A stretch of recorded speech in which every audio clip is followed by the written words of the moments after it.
Gašper Rifelj, zdravo. Živijo. Korakaš proti obletnici in izpolnjuješ svojo obljubo?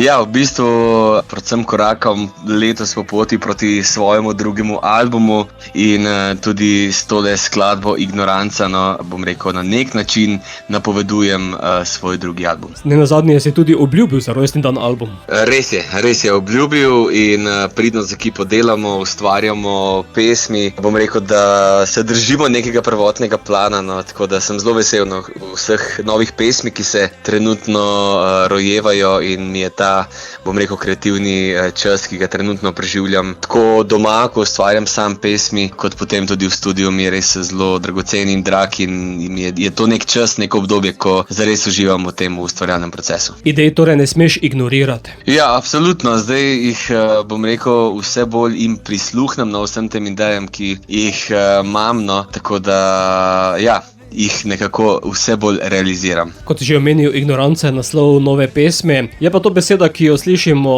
v besedišču v zadnjem času zelo pogosto. Ja, bi rekel, da v življenju slej ko prej se srečaš z ignoranco. Ponavadi se seveda to zgodi v nekem odnosu, ali je to zdaj v nekem partnerskem odnosu, ali je to čisto nasploh v odnosu, v relaciji, ne vem, očeta, sina, prijatelja in tako naprej. Zdaj jaz se dotikam zgodbe med, bom rekel, dvema, ko se nekaj zgodi in potem pride do neke ignorance in zdaj v svojih 34 letih, kolikor jih trenutno štejem, sem tudi že doživel nek tak občutek, in skozi ta drugi album bom v bistvu predstavil sebe skozi vseh teh, bom rekel, 34 let, ko se je zgodilo veliko lepega, veliko tistih stvari, ki so me na nek način tudi izoblikovale in tudi v tem trenutku se je pač rodila skladba Ignoranca, ki, bom rekel, nosi eno tako močno zgodbo. Kdaj pa je kakšno zadevo treba ignorirati? Se mi zdi, da ignorirati v življenju treba, vsaj sam tako gledam vse stvari, ki ti na nek način,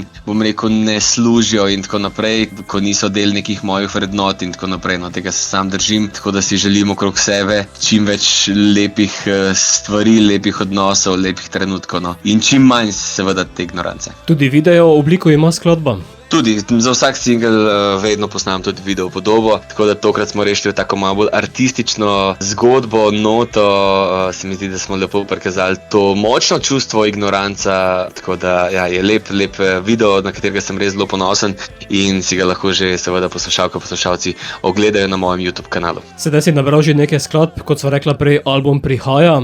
Kdaj je potem tisti rok? Ne bom čisto rekel, kdaj, absolutno v letošnjem letu, zdaj točno kdaj, vem, da se vedno kaj zamakne, ampak zagotovo še v letošnjem letu, nekje v jeseni, zagotovo prihaja moj drugi album. To zanima predvsem poslušalke, da ti prinesejo šopke. Odlično, bom absolutno dobrodošli, da me spremljate na mojih socialnih omrežjih, tam zelo vse objavljam, kaj se dogaja, tako da ja, se veselim tudi seveda tega druženja preko socialnih omrežij z vsemi ljudmi, ki me radi spremljajo. Bova pa Ignoranco sedaj poslala tudi v naš radijski eter. Gašper, verjetno brez ignorance. Brez ignorance, nekaj novega od mene, upam, da vam bo všeč, da se vas dotakne in da si čim večkrat tole pesem zavrtite.